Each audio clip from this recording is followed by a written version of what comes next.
All right, hello and welcome to the Spinnin Backfist MMA show for May 31st. It's Wednesday, May 31st. I had to look at the little calendar on my computer to even see that there. It's Robbie Fox, it's Jack Mack, and it's Big Ev back again today to recap The Ultimate Fighter, Episode 1, Mcgregor versus Chandler. Finally kicked off. I thought maybe last night we might have gotten a fight date based on the fact that they were like, we're going to announce it during the season. Connor's back in the USADA pool. I thought they were going to be like, here's a big kickoff thing. Here's when the fight's happening. Is he happening. actually in the USADA pool? I think he is. I think it's official. Yeah, I do. Yeah. I do think there's some validity to it. Because Dean Thomas did that little joke last night. Yeah. And it fooled Lee. He saw the clip and he just put it up. But didn't Connor say he said that thing like 2 weeks ago or a week ago, maybe? I thought like, I'm back. I thought even Dana said it. Like said he was actually in it. Yeah. Maybe Dana says that they have wrong. a date for the fight, which would make me think he's in. All right, then he's in. All right.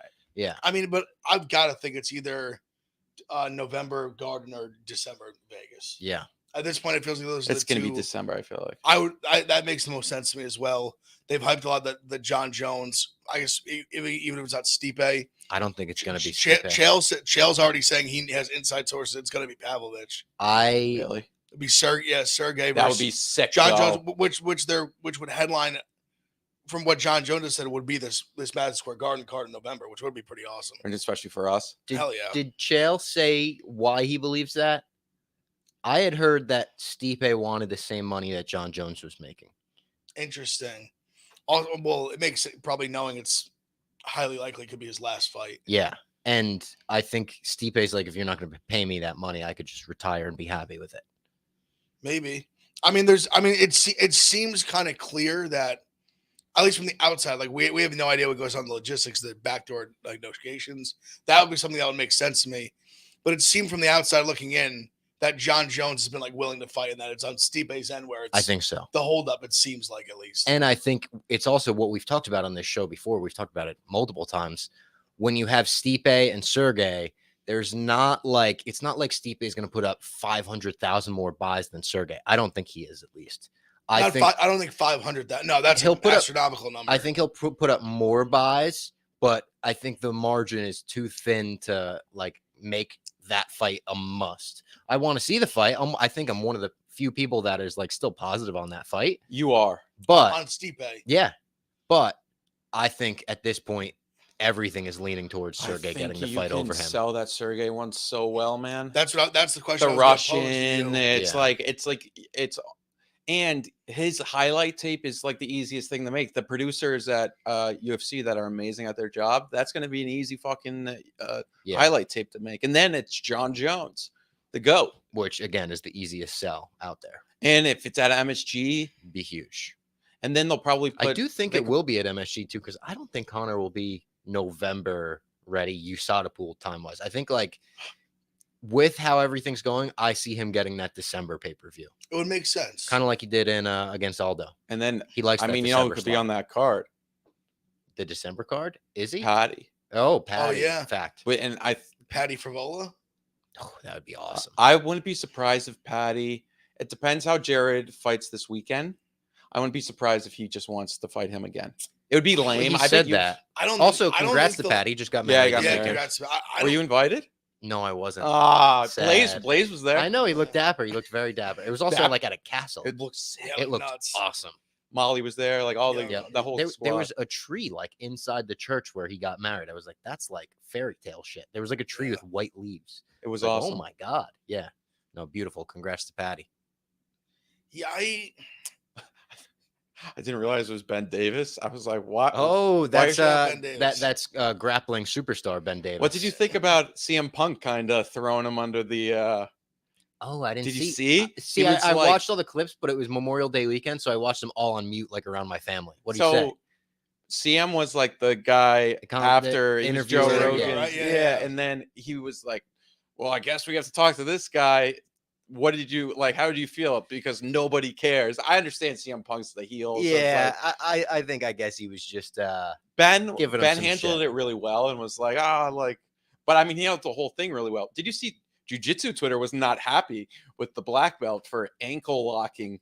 I saw some comments like, what an asshole. Yeah. Ankle picking like a white belt. A white belt. What a dickhead. I did love my favorite clip from that whole thing was when he's getting ready and he almost falls off the stage. Yes, God yes. damn, that was funny. I will say, it's like the shadow boxing or shadow that he was doing there. He looked pretty good. He looked he great, fell. yeah. He fell off the stage. That was so funny. I will say this for the Bane. the Bane, Dylan Dennis. I've never seen Ben Davis get put in a rear naked choke by a cop. Oh, fact. Let's make that fight happen. I've never seen that before. I've seen it happen to Dylan I Dennis. saw kind of a sad tweet from Dylan Dennis. Did you see it? He was like, I'm sick of this shit. I can't do it. I didn't anymore. know if he was it was like a Like, sick of true what? What are you talking about? sick of I Yeah. didn't know if it doing was like a it. mental health tweet or he was mad at somebody. I thought the same thing. And when I read it, I was like, is this like mental health? Which would seem like really out of the blue from Dylan Dennis. Like, and he I doesn't didn't seem want to like make that fun kind of it because I was person. like, oh, maybe you never know. But he also talks sometimes like he has a fight in the works and the other end is like messing it up.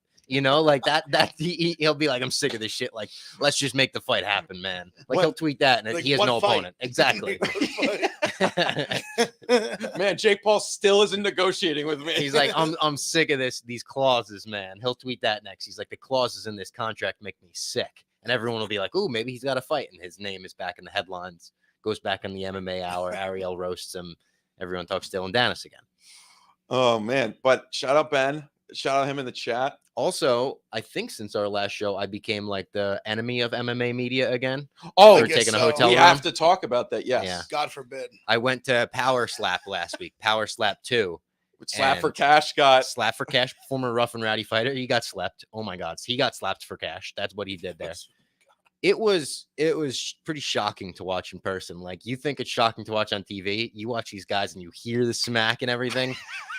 My jaw was on the floor. Like literally every smack. The ones that the people ate, my jaw was still on the floor.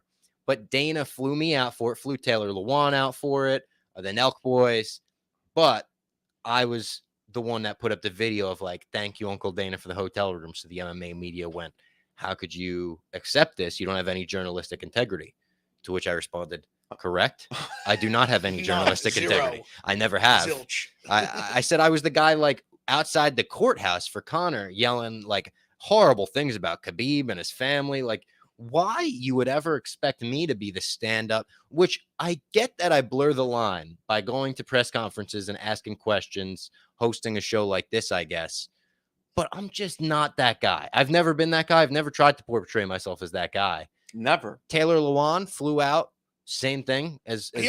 also put up a video of the hotel room, which, no offense to you, was way nicer. Oh, I'm sure it was way nicer. I had the mini suite. I was put in the mini suite, and it was still like the nicest room I've ever They put him seen. and the Nelk boys like the fuck you penthouse. Exactly. And my thing is, what separates me from him in terms of like why Dana flew us out? He flew us out for the same reason. Okay, you just cover on some level. You just talk. I just talk they MMA more. don't, yeah. If I was on from just a pure like devil's advocate, I would say, oh, like you are, like Eb said, you host a podcast. I'm a reporter, You're- whereas they just want to cut to him in the crowd. And if you were truly playing devil's advocate, he's embracing the media that is friends with him, opposed to Totally.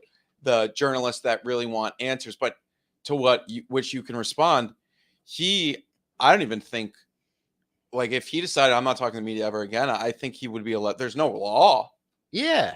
Like in the NFLPA and whatnot with the NFL, the players have to talk You to have the press. But this is Dana's. I mean, I guess Endeavor could be like, no, you have to talk to them. But like, I can't really even wrap my head around. If he decided I'm only talking to Robbie, Nelk boys, and busting with the boys, first of all, That would be sick. that would be sick. I wish he pretty would awesome. make that decision. Yeah. And then, No offense, to all the, like, there's a lot of good guys. oh Love yeah, we everyone love else. all Yeah, the other yeah, guys, but It would just Not all of them, but- it'd be nice for us, you know. but I think he would be. There would be no issue. Well, also Robbie brought up a great point. Like, I was in Vegas like a month ago. You want to know why? Because Don Davis, the founder of PFL, flew me out there and put me up in a nice hotel. This is a thing that That's like why. companies do. That's the only reason I was there. The PFL. Barstool did not pay for me. Barstool did not pay for me to go No. there, nor would they have. If Yeah, I, No, The reason I went we is do because- ads for one PFL, Yeah. WWE, AEW. All of these companies have like flown us out, put us somewhere. We've done ads for Bellator. Bellator. And also, we watch everything. We went to Atlanta. We did it in Atlanta Yeah. too. It's a thing that who knows, we might be back in Atlanta And again. we're super transparent about it every Yeah, time. We're it's- like, thanks for flying us out. Like, we're here for the PFL. We're doing content. Tune in this Saturday. Tune in this Thursday, whatever it is. And then the thing that I think is really stupid is people get into like they put them in nicer rooms than like the fighters. Like, I got like that. Yeah, maybe save that hotel room for Robbie Fox and like break off some money to the like minimum like the lower level fighters. Like, what are we talking about? The $200 room at the Red Rock that Dana White has like ownership in with the Fertitas. Like this like, room that costs also we're talking nothing. Like, also, if you know anything about Vegas, like most hotels are comped. They just want you there. Yeah, they just want you there. Yes. So the other thing was like it wasn't even an MMA event; it was a slap fighting event. So I thought even like there's a separation if they wanted to fly me out to a UFC event, I would accept tomorrow. Like immediately. Yeah. But it was even like I was just like, this is something we're so used to that we've done 1,000 times. The fact that they got mad this time, that was crazy to me. But yeah, fuck them. We got some haters, a lot of people. And then Dana obviously he went on McAfee. Yes. And I thought that was a little bit ironic that he was more talking to McAfee, like because McAfee's going more corporate, but because like McAfee's going to the corporation, he's going to ESPN, where Dana went, Disney, and he got his bag. Like, great for him, former coworker. Yep. He once accused me of downloading porn in the office. He accused you of it? Yeah. They were telling the story of Pirate Simon. Yeah. And he was like, oh, you're the one who did that. And I was like, no. And then he was like, oh, my bad. I thought you were Simon. Or maybe it was, remember The Wire when Quiggs accident? He was like, I bet it was you. And I was like, nah, I haven't lime-wired anything in the past since 2012. Yeah. Or even like 2009. Yeah. When you get a song that was like the wrong name, you would download it, spend all that time, and it was the wrong song. You'd be like, fuck. That's how Soulja Boy popped off. Oh, he named his songs different things, he right? low-key like invented it. Yeah. He basically would like, what are the top five songs like America right now? And just put all songs, just put them under that title. Brilliant. I mean, he invented like how to get over on the internet in a big way for like a lot of rappers. And then they copy his whole flow after that. You asked Dana at the press conference. Yeah. So Dana said on McAfee show, I think McAfee was saying, like, he was kind of like, can you like give me some words of encouragement, advice for, everyone's saying I sold out. I'm going to ESPN. What do you have to say about that? And Dana did not give him the answer he wanted. I don't think, where he was like, yeah, things are going to change. You built your whole business on, being the guy against the suits, and now you get the suits involved. And he mentioned, like, I had this whole incident with Barstool. They're getting suits involved. It's a whole corporate shit show over there. We were all like texting each other in the group chat, like, what happened here? Like, I was like, Dana called me the next day to talk about it a little bit. And I told him on the phone, I was like, I thought it was because I put chicken fingers and French fries on the room, Dana. I was like, what happened here? That's hilarious. It's a shit show over there. Yeah. Room service on my bill. I was like, oh my God, what'd I do? I think it had to do with like posting something on Barstool social. They wanted the Lawan I saw did a video with it, like a gambling giveaway, I think it was. Yep. But there was some confusion where I think from our end, people on our end were saying no, and then it was like who said no, and like no one really knew. Yeah, it was a big... I think he did end up talking to Dave, was my understanding, and Dave was like, I never even heard about it. He talked to Dave and Erica the next day. And they were like, we both of them. I think I didn't even know what. I even talked to people. They had no knowledge of it. And then Penn had equally Penn was also confused.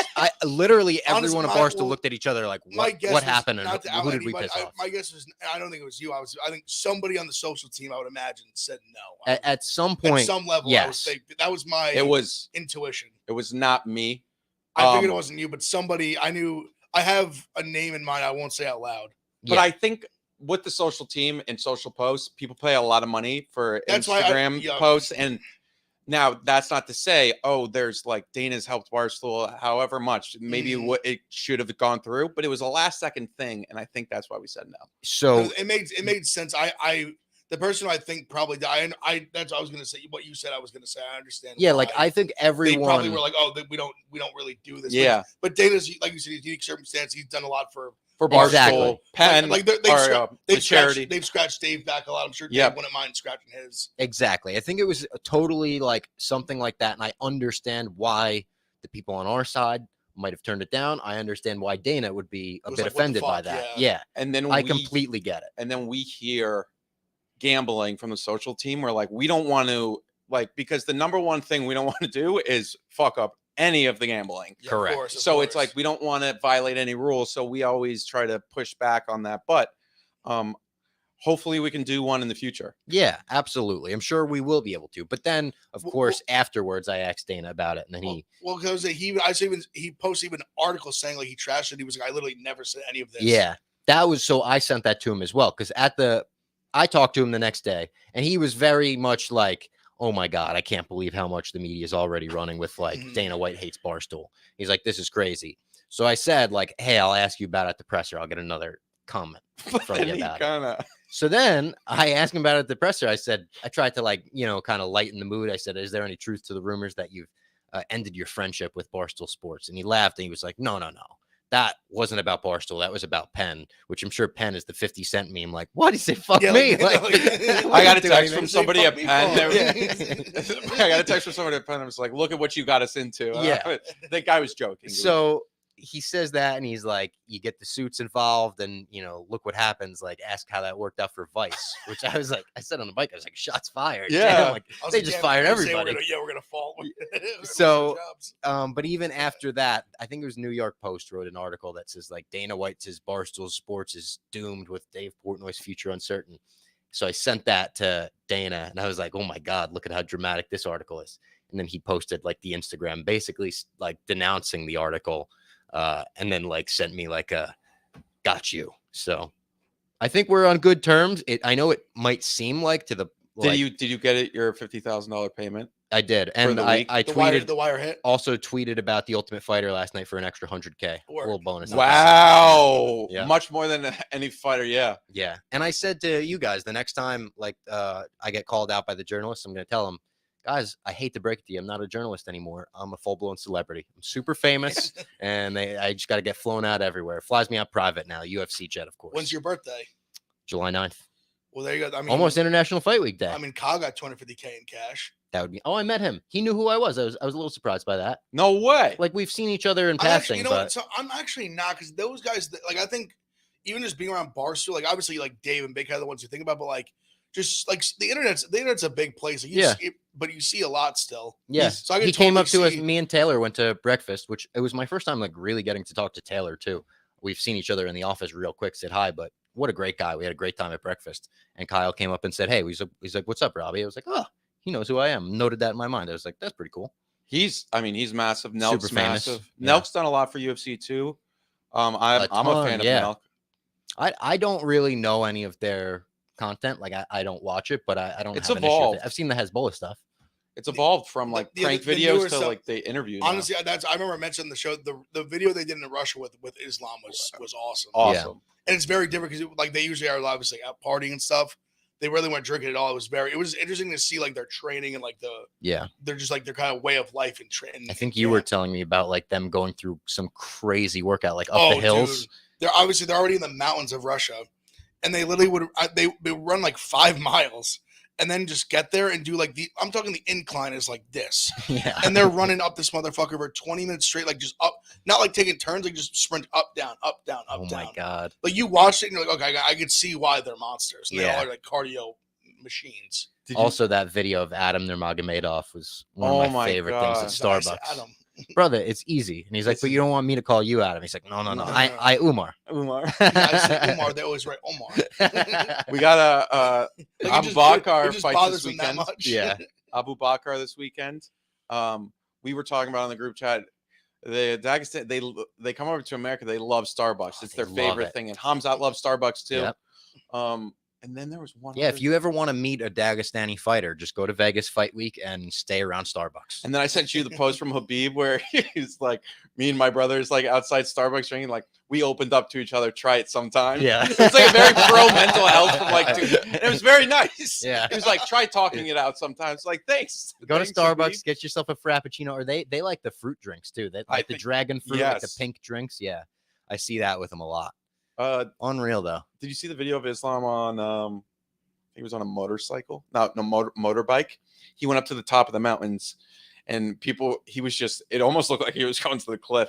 People were like, please book this man a fight. He needs like the thrill. What are your thoughts on the Tim Elliott, Gina Manzani, Kevin Krum debacle? That's a debacle. I said, Gina and fucking Kevin Kroom are absolute demons. Demons. I mean, like the savage. Obviously, if scandal everything we've that's been seen. alleged is true, it's insane. The fuckery, the demonery, to be like. Well, honestly, on both their ends, if Kroom is like is actually his like best friend, correct? He married him. least, like, he said, friend. Yeah. I think he ordained the wedding. No way. Yes, that's why they're in the photo. You know the photo that Tim initially tweeted out. That I know she was with the kid. Yeah, shit, but that reading photo. The vows to the kid. Ben posted it. Then I think somebody else. Who's the guy?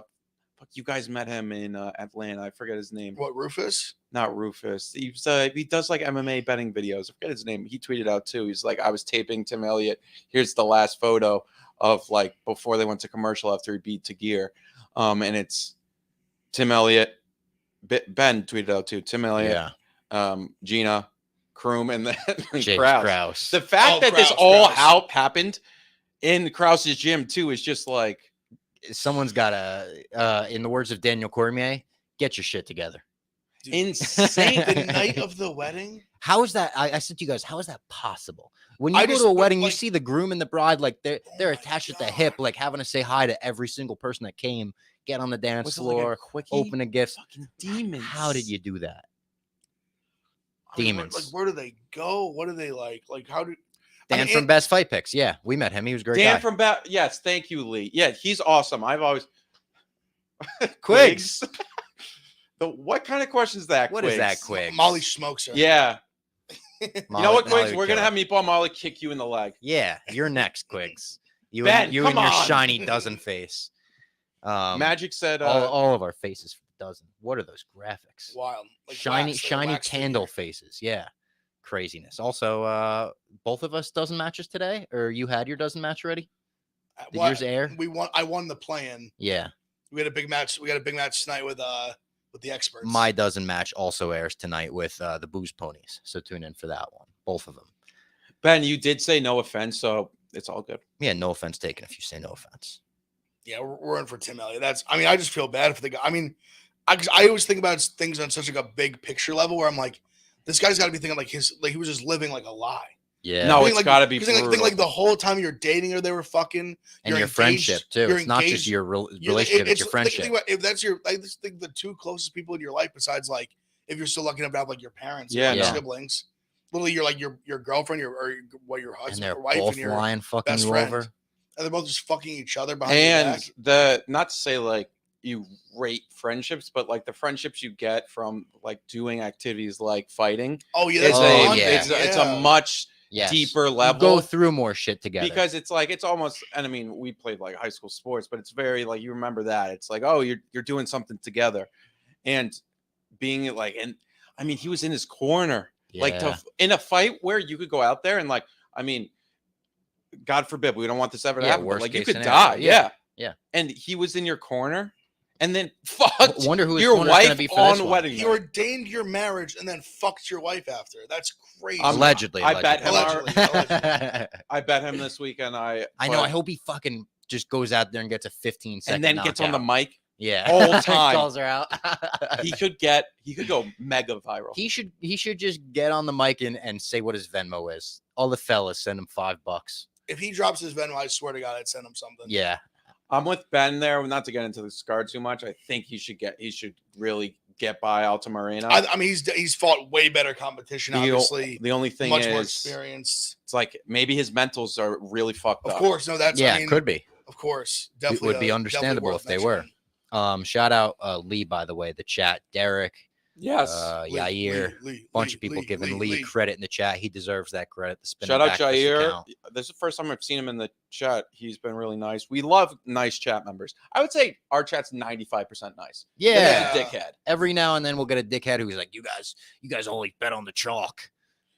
Other than that, they're great. I like the dickheads to keep me honest, so they fire me up. Yeah. You got to go after. It's good. You need heels. Like Ben, props you for competing. Oh, nice. You want to talk Ultimate Fighter? Yeah, let's get into it. The premiere last night. It was at 10 p.m. I foolishly thought it was going to be at like 8. So I got myself fired up like 7:50. I'm like, oh man! I got the girlfriend in the living room. Like, come on, here we go. We're about to watch it. Turn it to ESPN, and I'm like, oh, we gotta wait 2 hours for this. This is crazy. Watch a movie before. Exactly. we put on like a couple episodes of Jeopardy, just held us over, but it was a good first episode. I would say not a great first episode. I would have liked to see a lot more of the coaches. I know we'll get that in the season. Then they have to introduce a whole cast and kind of like get us familiar with these people's stories. The veterans, obviously, we know a little bit. The prospects we have to meet for the first time. Veterans, you're kind of like catching up on, introducing to the new audience, being like, here's why they're not in the UFC anymore. But it was good. We got a quick fight, which like I'm never going to complain about a quick fight like that. But it was also, what was it, like 10:58 and the fight hadn't started. And you're like, I think someone's getting knocked out real quick in this one. I also felt like how much they built up Roosevelt Roberts. I was like, I could see, you see in a first episode on any reality show where you're like, oh, this person's probably going to go a little bit further than the other people that we're not even spending any time on. He just clearly had probably, I'm even thinking of the other like veterans. He probably had the best track record in the UFC. And like he has some real wins. And he's built amazingly. Oh yeah, I mean like just 6'2" lightweight. Athletic he is for a lightweight. Crazy. And it doesn't look like when he's at lightweight that it's like, oh man, he's on death's door. He looked okay on the scale. He looks. Yeah. See, my thing is, I think, well, obviously, I thought it was kind of interesting. I'm not shocked that Conor chose the prospect route. I knew he would for Lee Hammond. That's the only reason he did it, I think. But obviously, it was easy to see this. Like looking back, obviously, Roosevelt Roberts ran through the prospect. I don't think obviously all the fights are gonna look like that. I feel like we're gonna see a lot of veterans dominating the prospects. I agree, and just because the experience they fought is clearly much better. Yeah, and at this point, like if you're really good, the Contender Series is such a better route to like. Yeah, like I feel like if you're like you're a little more not like desperate, but if you were given each opportunity, you would absolutely take a Contender Series fight. But over being on the Ultimate Fighter. This with Conor may have changed that a little bit. That's true. That's fair. That's fair. Agreed. It's more eyeballs than the past for sure. But Dana White's Contenders, like I don't even think they would like now. Like let's say Bo Nickel was a year later in his MMA development. I think they would, maybe because it's Conor, but for like last season, nothing against Nunes or Pena. Like it wasn't. They had some good names and some guys that have come out of it, but they just. You'd much rather be on. I didn't feel like more people watch Dana White's Contender Series. They do, and think about like you don't have to live in this house for 2 months. And what if you lose? What if you have to show keep up, the secret too? You have one fight. You beat that guy in front of you. Especially nowadays, there's a damn good chance you're getting a contract if you win. Unless Dana's like mad that day. Literally, just like like the first. Like day. they filmed this in February. That guy Nasty Nate, who got knocked out, he had to just keep that secret till now. Yeah. Like also the weight. Too. You have to be on weight the entire. For sure, that's a great point as well. Yep. We have to make weight once and fight once. You win. You win in good fashion. I wonder how much Conor was involved with the prospects too. I mean, I don't know, but him only showing up for like the night workout, being like spar, go fight, and then not showing up for the weigh-ins was not the best sign. And like, as a McGregor guy, I was just like, oh, come on, Conor. Yeah, I didn't really. It did, and maybe it was only a minute long, like sizzle of the rest of the season. But it seemed like Conor got a little bit more involved later. Yeah, I mean, and I could see him getting like more into it as he like trains. I'm sure as a couple Chandler guys are going to beat a couple of his guys, and then he's going to get more off, like that's what that's what I'm guessing. They said that heated moment. I bet that's what I was kind of thinking that like Chandler wins the first few, and then McGregor because that starts getting cocky. That kind of happened the last time because he would get like. The last time when he coached against Uriah, he didn't really care that much. Yeah. And when he started losing, then he was getting pissed. Yeah. Because he was taking it personally, like Team McGregor's losing. I hate this. And it is interesting that Brad Katona is on Chandler's team, despite being an SBG guy who trains under John Kavanaugh. Oh, yeah, that's right. He mentioned in this episode, he's like, a lot of people asking about my allegiance. He also has like a half Irish accent at this point. It's weird. Because he's lived there for, I guess, a couple of years. But the way he talks, he has like a little bit of a Conor. He's like, people asking where my allegiances lie. And I'm like, you're from Canada, dude. This is crazy. But he's definitely going to be, the way they focus in on him, he's definitely going to be a big figure this season, like a former Ultimate Fighter winner back. I don't know if that's ever happened before. I don't think so. No. Well, they did a season where it was all Ultimate Fighter winners. True. Yeah. No, they've had, because with, was that Benavidez and Cejudo? Or no? It was, Or no, that was all champions from other promotions. and the winner of that in the faced winner, Demetrius. because that was the one that Tim Elliott won. Yes. But it's so wild if you watch that season, because literally like half the contestants are like the top 15 of flyweight. Yeah. It's like Pantoja. Pantoja was the 1 seed, Moreno was the 16. Now they're fighting for the belt. That's crazy. Wow, that's crazy. It's crazy. That season and then it was helped, save the flyweight division. Kai Kara France is in it. Matt Schnell. Damn. Shout out Mince. Who else? There was a few more too. I'm forgetting off the top of my head. But there's a few more that are like still in the top 15 right now. Also, how about like Ryan Bader being on it, and they spent like 13 seconds on like, oh yeah, here's the guy that's the champion in like our number 1 or number 2 competition, and they showed the wrong guy at first too, and they were like, they brought in Ryan Bader, they showed someone else. He's a former UFC fighter. Yeah, like that's it. They were like, he used to fight former in the UFC. Yeah, and then he like stopped fighting. Well, I remember like looking back, he was undefeated, and John Jones were undefeated, and they were like these two like crazy prospects, and then he beat Bader in like a minute. Yeah, and then Bader has that moment where him and Daniel Cormier are yelling at each other at the presser. That always he's like, I want the easiest fight division. I want Ryan Bader. Honestly, very funny shit talk. So funny. Because I told them I want the easiest fight. Give me Ryan Bader. So they tell the coaches when they come in that they're gonna flip a coin. You get to pick like a group of fighters. It's not like 1-1-1-1. You pick like the 155 prospects, or you pick the veterans. McGregor, of course, picks the prospects first because Lee Hammond, his teammate, is there. And then he gets stuck kind of with the other prospects. So like you said, it's all prospects versus all veterans. I actually kind of like that in terms of it's like interesting. For reality TV. Like 100%. That's good. They sent him to the house right away. Proper 12, forged Irish stout everywhere. I was gonna say the beer too. He's wearing even an interview he did with Olivi on, they dropped it like where he's wearing the Black Forge hat. Yeah. Everywhere, so you know the fighters are gonna get on that real quick, start fighting with each other in the house. Honestly, you think they made them do that? Like that was like a setup ad? Yeah, I think so too. I would say that was baked into the contract of Conor doing the Ultimate Fighter. He's like, this shit is gonna be everywhere this season. And they're like, when you first walk in, like grab a couple guys, be like, whoa, like look at this. Yeah, and then they do the McGregor voice, like proper number. All of them doing the accent right away. It also like flashed back to when I did the interview, and he was like, "Oh yeah, go get the proper in the forge." It was just like in his locker room. Like it makes sense that it was just all over the Apex the whole season.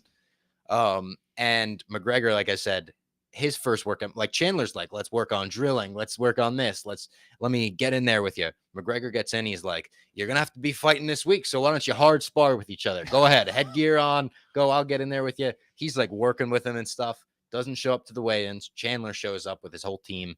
Very much like, he seems like he's taking it very seriously, Definitely Chandler, is, for sure, and putting a lot into. That's his personality, though. I think Chandler's somebody like if you give him a task, he's going to do it 1,000%. Yeah. He also seems like, and I don't know this about him, but I picture him like this in his gym. Like I picture him being a coach-like figure to people he's not even the coach. He's where of. at Killcliff? Yeah, Sanford. No, Sanford. Sanford. He's a hoofed guy. What's Sanford now called? I think it's that's like where like that's where like Burns and like Ian Gary. That's where Burns and Gary and like Shavkat and all of them are. That's becoming a hell of a gym. I mean, it is. There's like the one they changed their name. The 170ers they have in that gym is insane. Lee will tell us in that. Yeah, I know. Lee's always. They have a ton of talent. They have a ton of like. They have the loaded UFC roster. The white mats everywhere. Yep. Why do you think they have them white? To make sure they get like blood and stuff? Because I guess if they're white, you could really see all the dirt on it. Staph infections are so common in like gyms like that. Did you see the fighter almost lost his leg? Yeah, craziness. He went all the way down to the bone. So it is called Killcliff. It is Killcliff. Gotcha. So they go right into a fight. There's no coach's challenge or anything. We saw like a clip in the this season on the Ultimate Fighter. It looks like it's going to be like an ice bath they're challenge. Like a tub and holding up like they're answering like questions. Looks like multiple choice. Looks like Conor is going to get so competitive during like that. I think the coach's challenge. What was it on the last season? Was it they were dropping watermelons onto targets from a helicopter? I think that was Uriah's and McGregor's one. Yeah, because Uriah beat him. Yeah, and McGregor was pissed. McGregor's pissed because they had the briefcase full of money. Because I remember they did the one. He goes, I only get. He said he has a line. He's like, I only accept my money in a briefcase. Yeah. He's so goddamn funny. No, because I remember the last one when Uriah won, you like drop it and he couldn't see, and McGregor saw, and he had the little. He was like, It's a bullseye. Yeah. Like, under his breath. And he was like, "What'd you say?" Like he's like, he started like talking shit to him. He's like, "Whoa!" Like, it was so funny. And then the fight itself. Watching just the highlight package of the two of them beforehand, just seeing them even train, I had the feeling I was like, I think Roosevelt Roberts is going to smoke this guy. I think he's going to go through. I feel like he's going to win. I think he's going to win. And he smoked him. I mean, this was 10 seconds. Even looking at the other, well, I guess I'm not really as familiar with the 155 prospects, but I think he's the best 155 returner. Also, McGregor gave his guy the number 1 seed to try to give him like the most favorable matchup. You had to see that coming. If you know McGregor, he's going to try to work that out for his guys. They did show, and it was good reality TV. They showed how, I mean, they set it up perfectly. It's like this guy cares so much about his family. It's like he's risked everything. He's to not be gonna, here. Yeah, there's he's a 6-month-old crying thinking about them back home. There's a 6-month-old back at home. He's writing down thoughts. Our battery's running low. I'll go get the charger. I was gonna say I don't think I have one in the room. All that being said, then he gets knocked out, and then they show him crying. I mean, it's 10 seconds. And at first, I didn't even know what hit him. It was kind of like an awkward. They show us a shot right behind the ear that like put him down. He tried to contest it. He was out cold. He was out, and he was 100%. It was actually who was the ref for that fight? Was it Smith? I think it was Mark Smith. Mark Smith. It was Mark Smith, and he goes like, I wasn't out. Mark Smith was like, you're out. He was like, you were out. You were out. Come on. Because it was where he did come back. He came back in very fast. Yeah. But if you watch it, he might have been woken up by a follow-up shot. And he literally was like this, like not unresponsive to the hammer fist. And then for the next month, you just have to sit in Vegas and kind of like make the best of it. Like his coaches were telling him afterwards, like, and his teammates, like, hey man, like you got a month to learn. Like you're out here, you're with the best in the world. Like that's just got to be like, I don't want to learn right now. I want to go home and be with my family. That's when there's got to take like one day. And then, cause you never know. I remember watching the, honestly, it's such an awesome episode. The Stipe and Cormier season. Mm-hmm.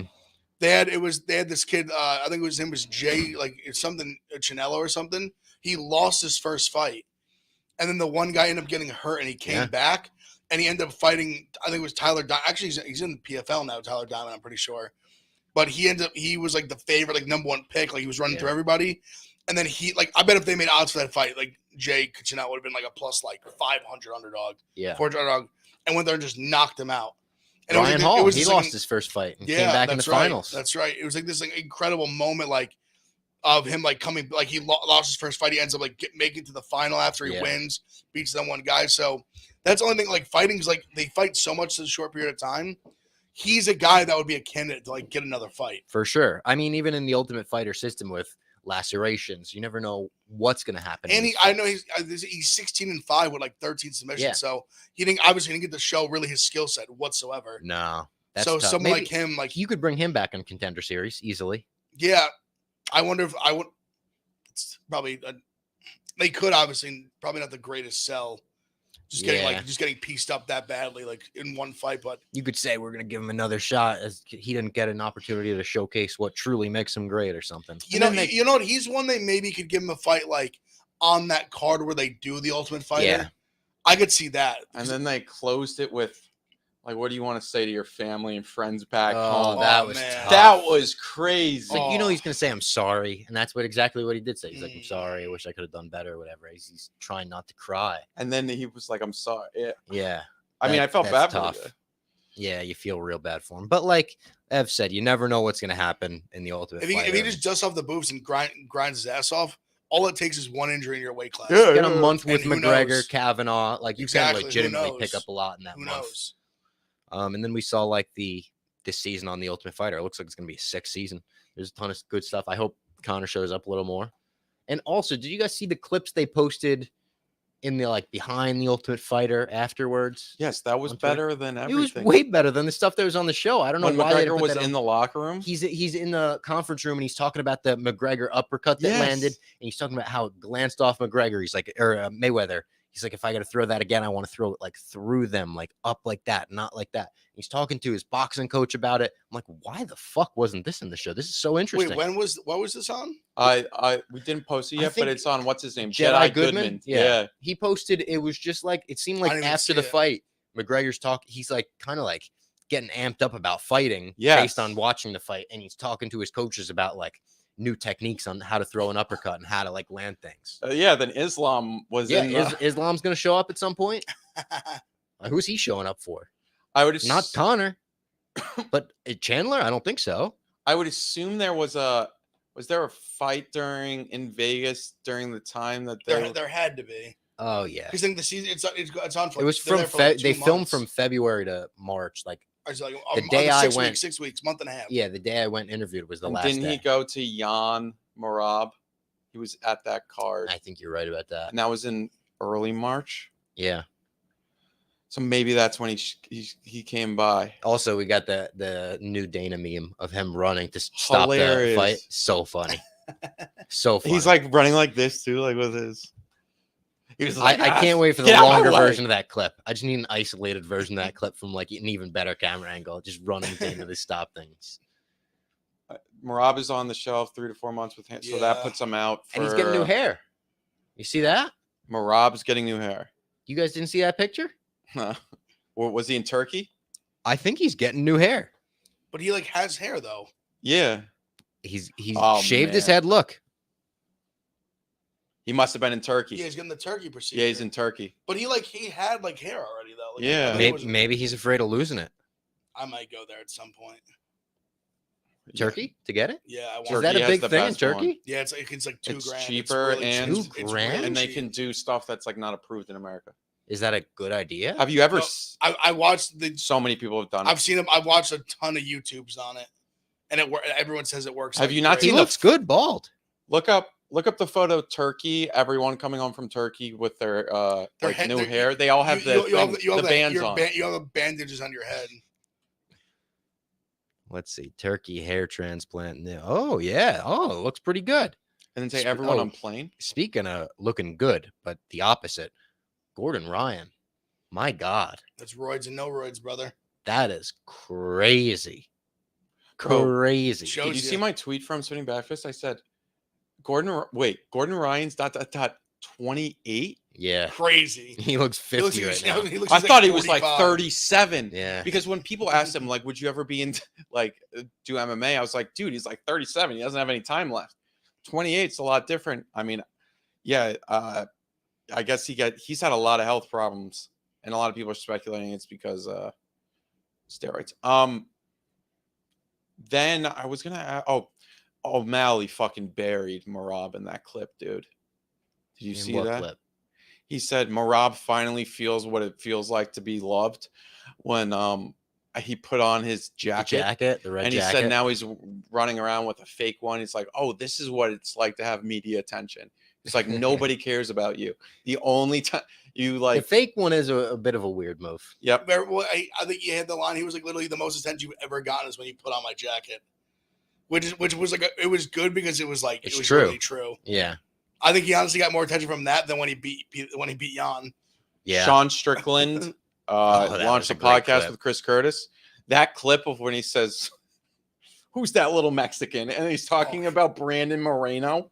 The champ. Oh, the champion? Yeah. And he's like, yeah, he could beat up an NFL linebacker. It's like the ultimate Chad Did you podcast. see the video Luke Thomas posted in response to that? Pretty interesting. What did he say? It was a wrestler. It was a 155-pound wrestler against like a huge, like 200-something pound linebacker. And apparently, like, I think it was linebacker, like hit a girl in the street. Yes. So the wrestler just beat the fuck out of him. And like, you don't really see what happened. It's a lot of like camera moving like crazy. But then at the end, you just see the linebacker like slumped on the ground. And it's like, oh shit, 155 versus whatever. Now you drop that down to like 125. And then it's like, although Moreno probably. What about Micah, who like a lot of football players wrestled in high school too? But then I said Micah could get him down. But then someone said, yeah, well, Moreno has a black belt in Brazilian Jiu-Jitsu. He could probably. He hits one of those Ben Davis heel hooks. Ankle pick him. Yeah. Well, I would love for someone to be able to do this in international waters. Because I was gonna say, like, they talk about, like, obviously there was no like punches done and stuff, but like Bo Nickel used to like wrestle Micah Parsons and like win. Yeah. But Bo Nickel's also like a 185 pounder. Yeah, he's like a big guy. And he's like the greatest wrestler, like ever. One of the best wrestlers. So yeah. But I wonder how that would go if there was now he's like training MMA. So yeah, I would.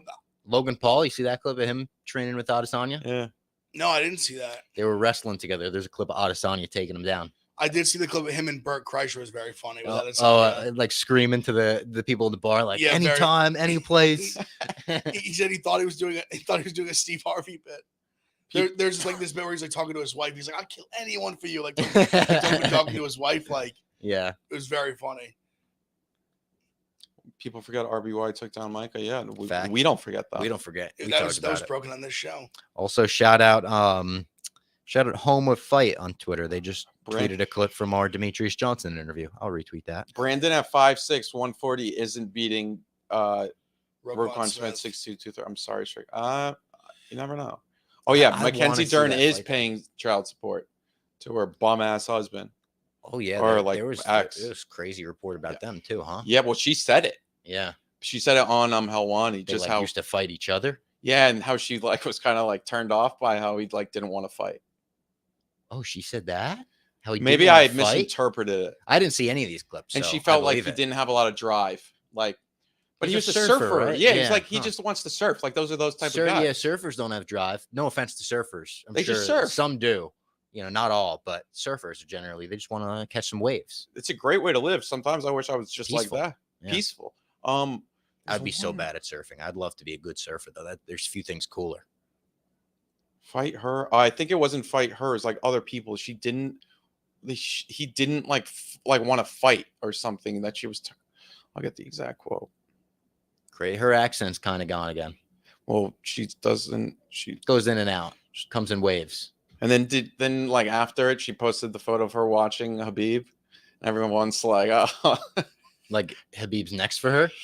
No, I mean, obviously not. He's married and whatnot, but people are like, oh, like Mackenzie's looking to smash. Mackenzie Nurmagomedov. Oh, God. Congrats on the $500,000 salary, Robbie. Thank you. That was one of my favorite tweets I got. This guy gets paid $500,000 while construction workers get paid $50K. Oh my God! Construction workers definitely make more than $50K. Definitely, yeah. Construction workers, that's a good job. Union construction workers, they're making 6 figures, brother. Yeah. All right. OT. You were been on right. the job a couple of years. Wesley Santos. She made allegations that Wesley Santos, her ex-husband, physically abused her. Bad, real bad. Yeah, definitely not good, Bob. Got to get rid of that guy. Yeah, no. He denied the statements. I just want to get that in there. Alleged. So we don't get sued. This is the anti-hitting women podcast. We'd like that on record. Well, hopefully Mackenzie finds a great eligible bachelor, maybe one of you two fellows, and someone treats her right. I mean, I would, but I think I don't think we would work out. Yeah. I've served her vibes. I think either one of you guys would work out with Mackenzie Dern. I would love to see it. I'm not turned on by someone that can kill you. Yeah, if she wanted to. She's murder you. She's Jack, do you think Brandon could beat up tight end in the NFL? There's some soft tight ends. Brandon Walker? Hell no. No, Brandon Moreno. Oh. Brandon Walker would get knocked out by every single tight end in the NFL. Jack Mack and every flyweight in the UFC. Yes. Jack Mack is dating O'Malley according to Twitter. No, I'm not dating Sean O'Malley or Grace O'Malley. Yeah, we could get the rumor going that you're dating Sean O'Malley. You could get that jacket I think he was publicity. Saying Grace. I did a TikTok with her today. Oh. Let's get the rumor going. Yeah. Spider's gone. Oh, Rest man, in peace. He's moved on to a better place. Chicago. It's gonna break my heart. I know, it's very sad. He'll be back, though. Anything else? Anything news-wise that broke that we didn't talk about? I was thinking about Hot Billy this week from the chat because I was looking at Andrei Arlovsky's fights at UFC 63. He fought Tim Sylvia. Yeah. In an awful fight. Oh, was it awful? It's the worst fight. One of the worst fights ever, a lot of people say. Oh, that does ring a bell now. Yeah. And UFC 63 was a disaster of a pay-per-view card, I guess. Brandon Walker couldn't beat up an 8-year-old. He's a big guy. You kind of forget that. 8, maybe. 9, you're pushing. 9, yeah, no. Would you rather go to 290 or 291? I think 291. 290 is International Fight Week. So it's I also think you have to weigh. Just the card. I'd rather go to 291. But there's also going to Vegas or going to Salt Lake City. Obviously, I'd rather go to Vegas than Salt Lake City. But Honestly, at this point, I'd rather go to Salt Lake. I've been to Vegas. You haven't been to Vegas like as much. I've been twice in the last like 3 months, and I'd go tomorrow if I had a flight. Yeah, I don't like Vegas. I'm not a fan. Not a gambler, not a drinker. So I disqualify from the two most fun things. It's just paradise there. I could live there. Like 290 is good. Don't get me wrong. It's very good. Speaking of Chicago, you 291 should is go. just awesome. Yep. I was actually thinking about that. I would if we could swing it. I just got a message from Bellator. They're like, we would love to have you guys at this card, but like we got to figure out the financials and whatnot. If they're in, I would absolutely go. Yeah. Bob Menery challenged Robbie to Rough and Rally. No, he didn't. Me? No, I don't think so. No, he definitely didn't. That's Hot Billy making up stuff again. Shout out Hot Billy though. You can smoke out there. That's nice. I actually went to a dispensary where they had a wheel on the way out. They're like, oh, spin the wheel. Spun the wheel. I won a free pre-roll. There's a wheel at the one down the street too. Really? The dispensary that opened up? It's not even a dispensary. I don't even know which one because there's a couple in the area, but you're going to have to tell me which one because I got to go today. It's next to Chipotle. Oh, down there? Yeah. Oh, I'll go I don't today. know if you could classify that. I'm not a smoker, so I don't know what like a dispensary versus like a weed store is. At this point, New York is just everyone sells weed. Yeah. Okay, so every corner store, it's pretty crazy. What about Sage Northcutt walking out To Seal. Yeah, you made that We up. went over this. What happened? Hot Billy made that up. We interviewed Sage Northcutt. He was like, it wasn't Seal. Yeah, he was like, hey, ask Sage why he walks out to Seal. I've always wondered why he walks to Seal. Now, shut up. It was funny because he's like, it wasn't Seal. He was like, it wasn't Seal. What are you talking about? Or maybe did he say he used to walk out to Seal or something, or he has before? He seemed very confused by the whole thing. Yeah, I don't. Hot Billy. I think So Hot one Billy of a set us up kind. to fail. Yeah. Hot Billy, I got love for you. Hot I Billy. love him. I He's love the Hot best. Billy too. Always comes back, loyal listener. We love you, Hot Billy. All right, guys. That was the Spinnin Backfist show for March 31st, final one of March. And we'll be back later this week to break down the card this weekend. Maybe tomorrow or Friday. What do you guys think? How do you feel about Friday morning? I'm more than ready to go Friday morning. I am too. All right. Tune in Friday. We'll What's be up back. with Stipe John? We don't know. Like the stream, comment, and if Yep. you're watching this back, Please, comment. please like the stream. Please, Tell please, a friend. please. And Please, I'm an like the indica video. guy. Me as well, Indica couch. for sure. Yep. What's into? Oh, it's The more laid back. It's more